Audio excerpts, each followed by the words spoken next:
Hi friends, ಎಲ್ರಿಗೂ ನಮಸ್ತೆ. Welcome back to Deepika lifestyle and blogs.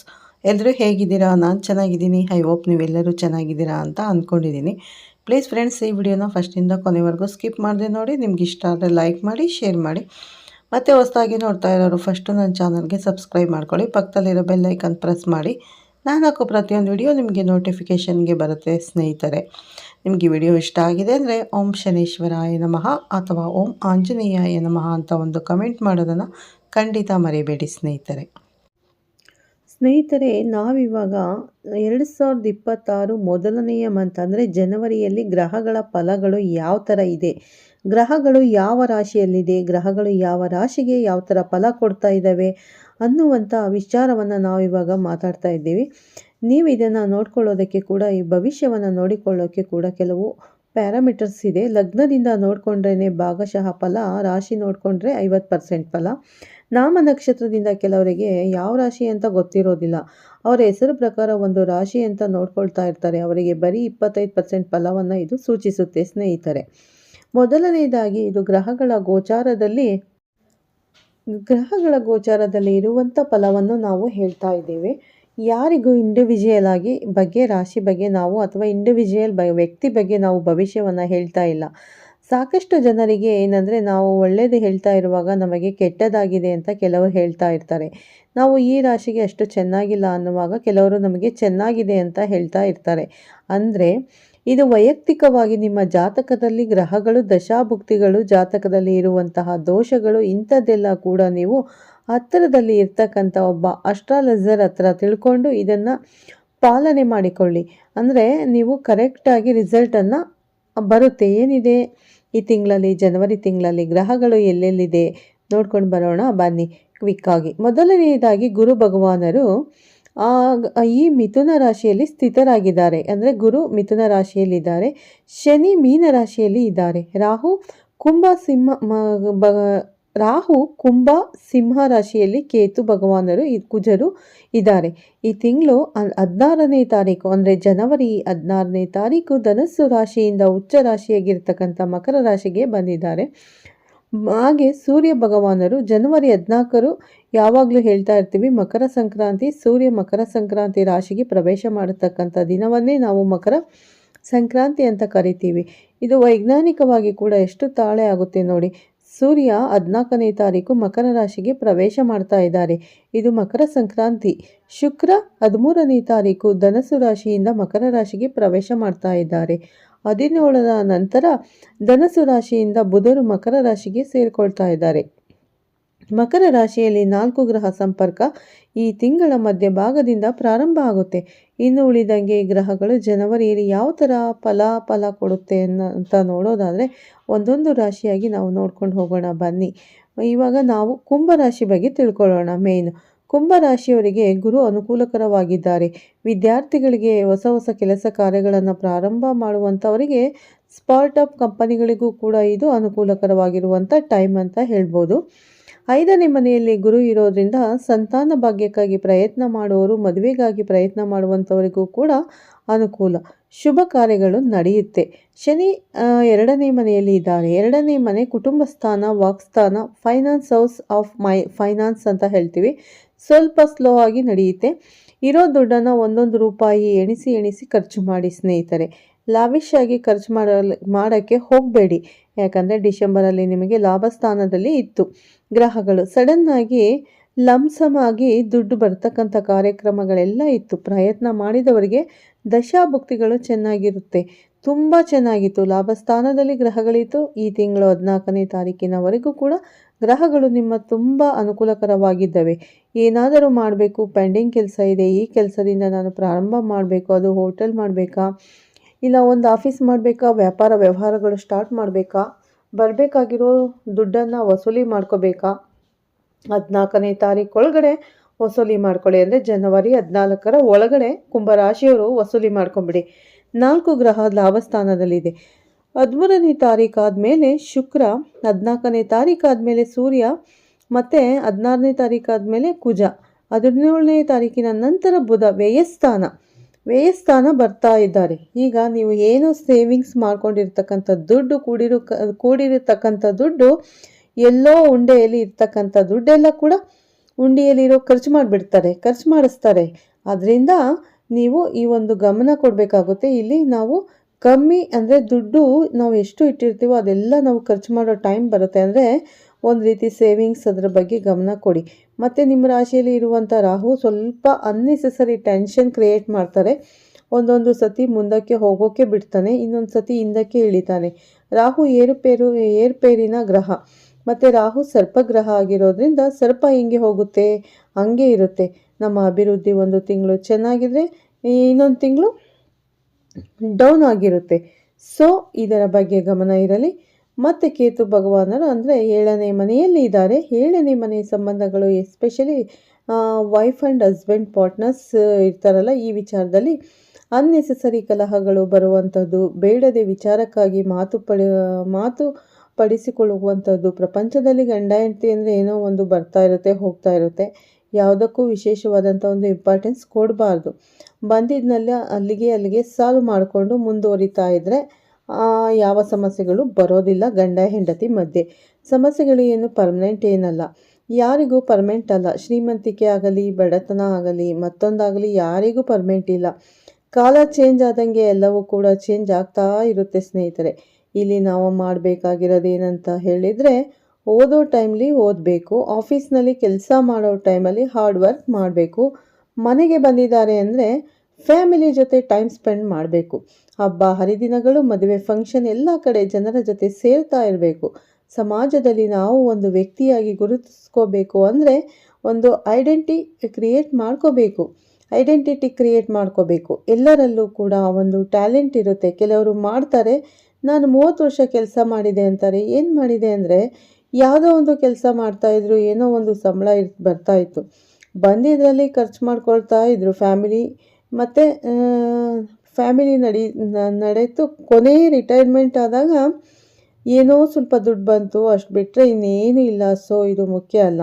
ನೀವೆಷ್ಟು ಸೇವಿಂಗ್ಸ್ ಮಾಡ್ತಾ ಇದ್ದೀರಾ ಅನ್ನೋದು ತುಂಬ ಮುಖ್ಯ.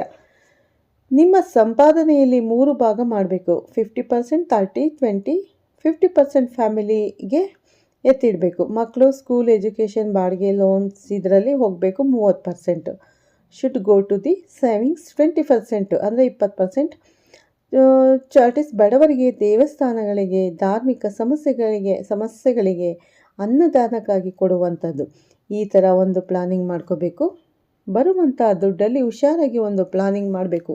ಒಂದು ಉದ್ಯೋಗ ಮಾಡ್ತಾ ಇರುವಾಗಲೇ, ಒಂದು ಉದ್ಯೋಗದಲ್ಲಿ ಒಳ್ಳೆ ಪೊಸಿಷನ್ನಲ್ಲಿ ಇರೋ ಟೈಮಲ್ಲೇ ಸೈಡಲ್ಲಿ ನಾವು ಯಾವ ಥರ ದುಡ್ಡು ಸಂಪಾದನೆ ಮಾಡಬೇಕು ಅನ್ನೋದನ್ನು ಆಲೋಚನೆ ಮಾಡಬೇಕು. ಒಬ್ಬ ಆರ್ಡಿನರಿ ಆಫೀಸ್ಗೆ ಹೋಗ್ತಾ ಅವನು ಒಂದು ಓಲಾ ಕಾರ್ ತೊಗೊಂಡಿರ್ತಾನೆ. ಅವನು ಮನೆಯಿಂದ ಆಫೀಸ್ಗೆ ಹೋಗೋವರೆಗೂ ಯಾವುದೇ ಕ್ಲೈಂಟ್ ಸಿಗ್ತಾರೆ, ಅದನ್ನು ಬಿಸ್ನೆಸ್ ಮಾಡಿಕೊಂಡು ಆಫೀಸ್ಗೆ ಹೋಗ್ತಾನೆ. ಆಫೀಸ್ ಬಿಟ್ಟ ಮೇಲೆ ಓಲಾ ಆನ್ ಮಾಡ್ಕೋತಾನೆ, ಓಲಾ ಊಬರ್ ಏನೇನು ಆನ್ ಮಾಡ್ತಾನೆ. ಮನೆಗೆ 11 ಗಂಟೆಗೆ ಎಷ್ಟೋ ಹೋಗ್ತಾನೆ. ಅಷ್ಟೊತ್ತರಲ್ಲಿ ಇವನ ಸ್ಯಾಲ್ರಿಗಿಂತ ಹೆಚ್ಚಾಗಿ ಇದರಲ್ಲಿ ಸಂಪಾದನೆ ಮಾಡಿರ್ತಾನೆ. ಟೈಮ್ ವೇಸ್ಟ್ ಮಾಡೋದ್ರಲ್ಲಿ ಏನು ಉಪಯೋಗ ಇಲ್ಲ ಸ್ನೇಹಿತರೆ. ನಮ್ಮ ಕೈಯಲ್ಲಿ ಸಾಧ್ಯ ಇದ್ದಾಗ, ಭಗವಂತ ಶಕ್ತಿ ಕೊಟ್ಟಾಗ, ವಿವೇಚನಾ ಶಕ್ತಿ ಕೊಟ್ಟಿರುವಾಗ ಅಡಿಷನಲ್ ಆಗಿ ಒಂದು ಇನ್ಕಮ್ ಅಂತ ಕ್ರಿಯೇಟ್ ಮಾಡ್ಕೋಬೇಕು. ಏನೂ ತಪ್ಪಿಲ್ಲ. ಒಬ್ಬ ಟೀಚರ್ ಕೆಲಸ ಮುಗಿಸ್ಕೊಂಡು ಹೋಗಿ ಒಂದು ಬೇಕ್ರಿಯಲ್ಲಿ ಪಾರ್ಟ್ ಟೈಮ್ ಆಗಿ ಕೆಲಸ ಮಾಡಿದರೆ ಏನು ತಪ್ಪೇನಿಲ್ಲ. ಕೊರೋನಾ ಟೈಮಲ್ಲಿ ತರಕಾರಿ ಕೂಡ ಮಾರಿದ್ರು, ಪಾರ್ಟ್ ಟೈಮ್ ಆಗಿ ಒಂದು ಕೆಲಸ ಮಾಡಿದರು. ದಿನಕ್ಕೆ ಒಂದು 300 ರೂಪಾಯಿ, 500 ರೂಪಾಯಿ ಸಿಗ್ತಿದ್ರು ಕೂಡ ಕಮ್ಮಿ ಅಮೌಂಟ್ ಏನಿಲ್ಲ.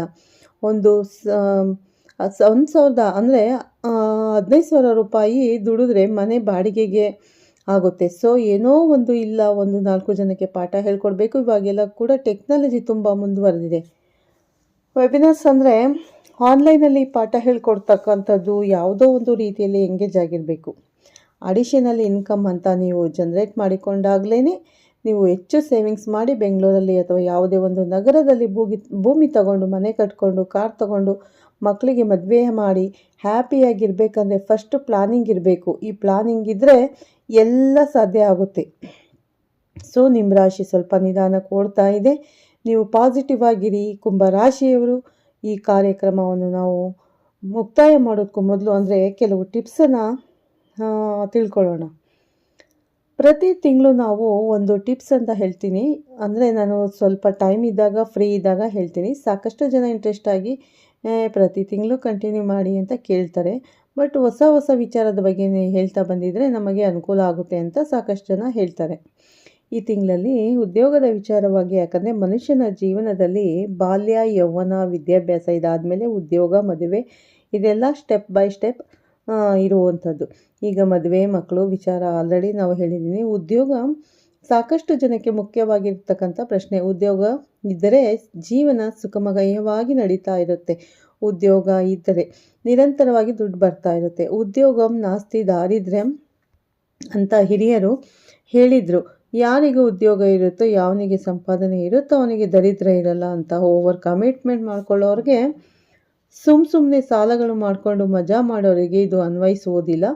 ಉದ್ಯೋಗ ಇಲ್ಲ ಅಥವಾ ನಾವು ಉದ್ಯೋಗ ಯಾವ ಥರ ಪಡ್ಕೋಬೇಕು ಅಂತಕ್ಕಂಥ ಕೆಲವು ಉಪಾಯಗಳನ್ನು ನಾನು ಹೇಳ್ತಾ ಬರ್ತೀನಿ ಸ್ನೇಹಿತರೆ. ಉದ್ಯೋಗವನ್ನು ಪಡ್ಕೋಬೇಕು ಅಂದರೆ ಮುಖ್ಯವಾಗಿ ಒಂದು ಸಣ್ಣ ಟೆಕ್ನಿಕ್ಕು. ಒಂದು ಲೆಮನ್ ತಗೊಳ್ಳಿ, ನಿಂಬೆಹಣ್ಣು, ಅದನ್ನು 4 ಭಾಗಗಳಾಗಿ ಮಾಡಿ, ಈ 4 ಭಾಗಗಳನ್ನು ಮಾಡಿರ್ತಕ್ಕಂಥ ನಿಂಬೆಹಣ್ಣನ್ನು ಒಂದು ಪ್ಲಸ್ ಥರ ರೋಡ್ ಇರುತ್ತಲ್ಲ, 4 ರೋಡು ಸೇರ್ತಕ್ಕಂಥ ಜಾಗದಲ್ಲಿ ನಿಂತ್ಕೊಂಡು ಎಲ್ಲ ಡೈರೆಕ್ಷನ್ನಲ್ಲೂ ಒಂದೊಂದು ಪೀಸನ್ನು ಬಿಸಾಕಿ ಮನೆಗೆ ಬನ್ನಿ. ಕಾಲು ತೊಳ್ಕೊಂಡು ಮನೆಗೆ ಎಂಟ್ರಿ ಕೊಡಿ. ಇದನ್ನು ನೀವು 7 ದಿವಸ 7 ಡೇಸ್ ಕಂಟಿನ್ಯೂಸ್ ಆಗಿ ಮಾಡಬೇಕು. ಕಂಟಿನ್ಯೂಸ್ ಇದ್ದರೆ ನಿಮಗೆ ಇದು ಫಲ ಕೊಡುತ್ತೆ. ನೀವು ಈ ನಿಂಬೆಹಣ್ಣನ್ನು ಬಿಸಾಕಿದಾಗ ಅಲ್ಲಿ ಸೂಕ್ಷ್ಮ ಶರೀರಗಳಂತ ಇರ್ತವೆ 4 ರೋಡ್ ಸೇರ್ತಕ್ಕಂಥ ಜಾಗದಲ್ಲಿ. ಮೊದಲದು ಗ್ರಹಿಸಿ ನಿಮಗೆ ಫಲವನ್ನು ಕೊಡುತ್ತೆ. ಮತ್ತು ಉದ್ಯೋಗ ಪಡ್ಕೊಳ್ಳೋದಕ್ಕೆ ಕೆಲವು ಮಂತ್ರಗಳು ಕೂಡ ಇದ್ದಾವೆ. ಈ ಮಂತ್ರಗಳನ್ನು ನೀವು ನಿಯಮಿತವಾಗಿ ಪಠನೆ ಮಾಡೋದ್ರಿಂದ, ಜಪ ಮಾಡೋದ್ರಿಂದ ನಿಮಗೆ ಬೇಗ ಉದ್ಯೋಗ ಪಡೆಯಲಿಕ್ಕೆ, ಉದ್ಯೋಗ ಪಡ್ಕೊಳ್ಳೋದಕ್ಕೆ ಮತ್ತು ಹೊಸದಾಗಿ ಉದ್ಯೋಗಕ್ಕಾಗಿ ಪ್ರಯತ್ನ ಮಾಡುವಂಥ ಕಾಲೇಜ್ ಮುಗಿಸ್ಕೊಂಡು ಬಂದಿರುವಂಥವರಿಗೆ ಕೂಡ ಈ ಮಂತ್ರಗಳು ಅನ್ವಯ ಆಗುತ್ತೆ. ಇದು ನಾನು ಬೇರೆ ಬೇರೆ ಮೂಲಗಳಿಂದ ಕಲೆಕ್ಟ್ ಮಾಡಿ ನಿಮ್ಮ ಹತ್ರ ಹೇಳ್ತಾ ಇದ್ದೀನಿ ಸ್ನೇಹಿತರೆ. ನಿಮಗೆ ಗೊತ್ತಾಗಿದ್ದರೆ ಅವು ಕೂಡ ಇದರ ಜೊತೆಗೆ ನೀವು ಪಾಲನೆ ಮಾಡಿ. ಮೊದಲನೇ ಮಂತ್ರ ಓಂ ಹ್ರೀಂ ಕಾರ್ಯಂ ಸಿದ್ಧಿ ಓಂ ನಮಃ ಓಂ ಹ್ರೀಂ ಕಾರ್ಯಂ ಸಿದ್ಧಿ ಓಂ ನಮಃ. ಎರಡನೇ ಮಂತ್ರ ಓಂ ಹ್ರೀಂ ಪದ್ಮೆ ರಾಜ್ಯಂ ಪ್ರಾಪ್ತಿಂ ಹ್ರೀಂ ಕ್ಲೀಂ ಕ್ಲೀಂ ಸ್ವಾಹ ಅಂತ ಪಠನೆ ಮಾಡಿ. ಓಂ ಹ್ರೀಂ ಪದ್ಮೆ ರಾಜ್ಯ ಪ್ರಾಪ್ತಿ ಹ್ರೀಂ ಕ್ಲೀಂ ಕ್ಲೀಂ ಸ್ವಾಹ. ಎಷ್ಟೋ ಜನಕ್ಕೆ ಗೊತ್ತಾಗೋದಿಲ್ಲ. ಪ್ರಯತ್ನಗಳು ಮಾಡ್ತಾಯಿರಿ. ಒಂದೊಂದು ಸತಿ ನಮಗೆ ಅಡಚಣೆಗಳು ಕೂಡ ಇರುತ್ತೆ. ದೃಷ್ಟಿ ದೋಷ ಆಗಿರ್ಬೋದು, ದಾಟು ದೋಷ ಆಗಿರ್ಬೋದು, ಕೆಲವು ತಾಂತ್ರಿಕ ತೊಂದರೆಗಳಿಂದ ಕೂಡ ಇನ್ನೇನು ಸಿಗ್ಬಿಡುತ್ತೆ ಫೈನಲ್ ಅನ್ನೋ ಮಟ್ಟಿಗೆ ಬರುತ್ತೆ. ಆದರೆ ಜಾಬ್ ಸಿಗಲ್ಲ. ಅದಕ್ಕೆ ನೀವು ಆಗಾಗ ದೃಷ್ಟಿ ದೋಷವನ್ನು ತಕ್ಕೊಳ್ಳಿ. ಖಂಡಿತ ನಿಮಗೆ ಒಳ್ಳೆ ಚಾನ್ಸಸ್ ಇರುತ್ತೆ, ಒಳ್ಳೆ ಆಫರ್ಗಳು ಬರ್ತಾ ಇರುತ್ತೆ. ಓಕೆನಾ? ಯಾವುದೇ ರೀತಿ ಅಂದರೆ ಯಾವುದೇ ತಂತ್ರ ಬಾಧೆ, ಮಾಂತ್ರಿಕ ದೋಷ ಅಥವಾ ಏನಾದರೂ ದೃಷ್ಟಿ ದೋಷ ಇರೋದಕ್ಕೆ ಉಪಯೋಗ ಆಗುವಂಥ ಮಂತ್ರ ಓಂ ಹೈಂ ಹೈಂ ಹರೀಂ ತಂತ್ರ ನಿವಾರಣಾಯ ಫಟ್ ಅಂತ ಹೇಳ್ಕೊಳ್ಳಿ. ಓಂ ಹೈಂ ಹರೀಂ ತಂತ್ರ ನಿವಾರಣಾಯ ಫಟ್. ಈ ಮಂತ್ರಗಳನ್ನು ನೀವು 108 ಬಾರಿ ಹೇಳ್ಕೊಬೋದು. ನಿಮಗೆ ಕೌಂಟ್ ಮಾಡೋದಕ್ಕೆ ಸಾಧನಗಳಿಲ್ಲ ಅಂತ ಹೇಳಿದರೆ ನೀವು ಒಂದು ಅಲಾರಾಮ್ ಇಟ್ಕೊಂಡು, ಒಂದು 5 ರಿಂದ 10 ನಿಮಿಷ ಅಲಾರಾಮ್ ಇಟ್ಕೊಂಡು ಈ ಮಂತ್ರಗಳನ್ನು ನಿಯಮಿತವಾಗಿ ಪಠನೆ ಮಾಡೋದ್ರಿಂದ ನಿಮಗೆ ಉದ್ಯೋಗ ಭಾಗ್ಯ ಸಿಗುತ್ತೆ. ಒಳ್ಳೆ ಕಂಪ್ನಿಗಳಲ್ಲಿ ಕೆಲಸ ಕೂಡ ಅವಕಾಶಗಳು ಸಿಗುತ್ತೆ. ಸಾಧ್ಯವಾದಷ್ಟು ಪ್ರಯತ್ನ ಮಾಡಿ. ಸೂಕ್ತ ದಿನಕ್ಕೆ 11 ಬಾರಿ ಓದೋದ್ರಿಂದ ನಿಮಗೆ ಒಳ್ಳೆ ಉದ್ಯೋಗ ಸಿಗುತ್ತೆ ಅಂತ ಹೇಳ್ತಾ ಈ ವಿಡಿಯೋನ ಇಲ್ಲೇ ಮುಗಿಸ್ತೀನಿ ಸ್ನೇಹಿತರೆ. ನೋಡಿದ್ರಲ್ಲ, ಕುಂಭರಾಶಿಯವರಿಗೆ ಈ ಜನವರಿ ತಿಂಗಳಲ್ಲಿ ಯಾವೆಲ್ಲ ಶುಭ ಫಲಗಳಿದೆ, ಯಾವ ರೀತಿ ಕೆಲಸ ಇಲ್ಲದವರು ಹುಡುಕಬೇಕು ಅನ್ನೋ ಸಂಪೂರ್ಣ ಮಾಹಿತಿ ಕೊಟ್ಟಿದ್ದೇನೆ. ಮತ್ತು ಯಾವ ಮಂತ್ರ ಹೇಳ್ಕೊಂಡ್ರೆ ನಿಮಗೆ ಕೆಲಸ ಪ್ರಾಪ್ತಿ ಆಗುತ್ತೆ. ಪ್ರಯತ್ನ ಪಡಲೇಬೇಕಾಗುತ್ತೆ. ಬರೀ ಮಂತ್ರ ಹೇಳೋದ್ರಿಂದ ಆಗೋದಿಲ್ಲ. ನಮ್ಮ ಪ್ರಯತ್ನ ಕೂಡ ಅಷ್ಟೇ ಇರಬೇಕು. ನಮ್ಮ ಪ್ರಯತ್ನಕ್ಕೆ ತಕ್ಕ ಫಲ ಕೊಡೋದು ಆ ದೇವರಿಗೆ ಬಿಟ್ಟಿದ್ದು. ಖಂಡಿತ ಒಳ್ಳೆಯದಾಗಲಿ. ಹೊಸ ವರ್ಷ ನಿಮಗೆ ಹೊಸ ಜೀವನ ಕೊಡಲಿ. ಅಂದರೆ ಯಾಕಂದರೆ ಇಷ್ಟು ದಿವಸ ಕಷ್ಟ ಬಿದ್ದಿದ್ದೀರಾ ಕುಂಭ ರಾಶಿಯವರು, ಹೊಸ ಬದುಕನ್ನು ಕೊಡಲಿ ದೇವರು. ನಿಮ್ಗೆ ಒಳ್ಳೆಯದಾಗಲಿ ಅಂತ ವಿಡಿಯೋನ ಇಲ್ಲೇ ಮುಗಿಸ್ತಾ ಇದ್ದೀನಿ. ನಿಮ್ಮ ಕಷ್ಟಕ್ಕೆ ಒಳ್ಳೆ ಪ್ರತಿಫಲ ದೇವರು ಕೊಡಲಿ ಅಂತ ಕುಂಭರಾಶಿಯವರಿಗೆ ನಾನು ಆ ದೇವರಲ್ಲಿ ಬೇಡ್ಕೋತೀನಿ. ಒಳ್ಳೆಯದಾಗಲಿ. ಅಡ್ವಾನ್ಸ್ ಆಗಿ wish you happy new year. ನಿಮಗೆ ಸಮಸ್ತ ನಾಡಿನ ಜನತೆಗೆ ಹೊಸ ವರ್ಷದ ಆರ್ಥಿಕ ಶುಭಾಶಯಗಳು. ಈ ವಿಡಿಯೋ ಇಷ್ಟ ಆದರೆ ಲೈಕ್ ಮಾಡಿ, ಶೇರ್ ಮಾಡಿ. ಹಾಗೆ ಓಂ ಶನೇಶ್ವರಾಯ ನಮಃ ಅಂತ ಕಮೆಂಟ್ ಕೊಡೋದನ್ನು ಮರಿಬೇಡಿ. ಮತ್ತೆ ಸಿಗ್ತೀನಿ ಉತ್ತಮ ರಾಶಿ ಭವಿಷ್ಯದೊಂದಿಗೆ. ಅಲ್ಲಿವರೆಗೂ ತಮ್ಮೆಲ್ಲರಿಗೂ ಧನ್ಯವಾದಗಳು. ಒಳ್ಳೆಯದಾಗಲಿ ಸ್ನೇಹಿತರೆ.